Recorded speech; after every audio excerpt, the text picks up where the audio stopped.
Kabar manusia dimangsa ular piton atau sanca berulang kali terdengar. Kejadian ini ular piton menyerang manusia tak lepas dari fakta semakin sempitnya habitat dan sumber makanan mereka. Sementara perambahan alam untuk aktivitas ekonomi semakin meluas menyebabkan konflik ular dengan manusia.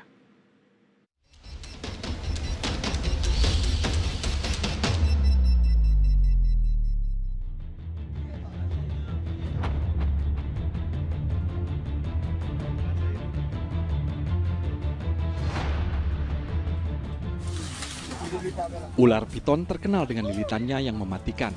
Hewan melata ini telah memakan korban jiwa di Kabupaten Sidrap, Sulawesi Selatan awal April lalu. Seorang wanita berusia 66 tahun yang tak pulang sejak berangkat ke kebun ditemukan keluarganya di dalam perut ular piton di hutan yang berbatasan dengan kebun mereka. Dan akhirnya masyarakat mengeksekusi ular piton tersebut dan diperiksa, dibelah perutnya bahwa ditemukan betul bahwa mangsa ular piton itu adalah ibu, kalau tidak salah, ibu Rapia yang umur 59 tahun.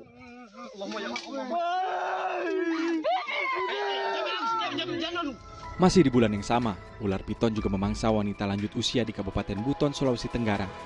Wanita berusia 58 tahun ditemukan keluarganya tengah dililit ular sepanjang 7 meter di kebun miliknya. Warga pun membunuh ular piton untuk membebaskan korban. Namun, nyawa wanita itu tak terselamatkan. Ular piton yang juga dikenal sebagai ular sanca kembang mampu hidup di berbagai macam habitat, dari mulai hutan, rawa, hingga daerah perkotaan. Habitat dia masih tersedia bagus, artinya tipikal habitat dia ini kan beragam ya. Mulai dari hutan primer, hutan sekunder, lahan pertanian, bahkan sampai perkotaan.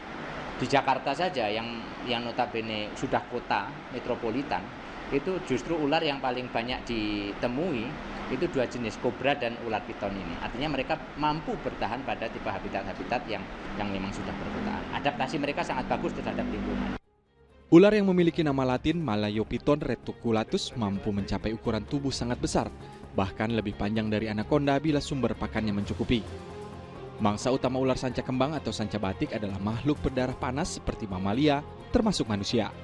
Ular piton dengan panjang 5,5 meter sudah mampu membunuh dan memangsa tubuh manusia secara utuh. Namun, ular piton bukan satwa agresif dalam mencari mangsa. Ular umumnya diam menunggu di sekitar jalur yang biasa dilalui mangsanya.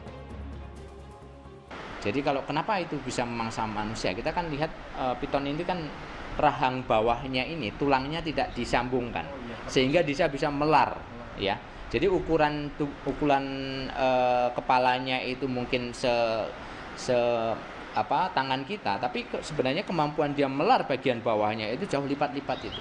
Nah, lebar manusia ini kan bahu nih paling tingginya. Lebar bahu kita itu masuk ke dalam ukuran itu untuk piton ukuran 5,75 meter itu.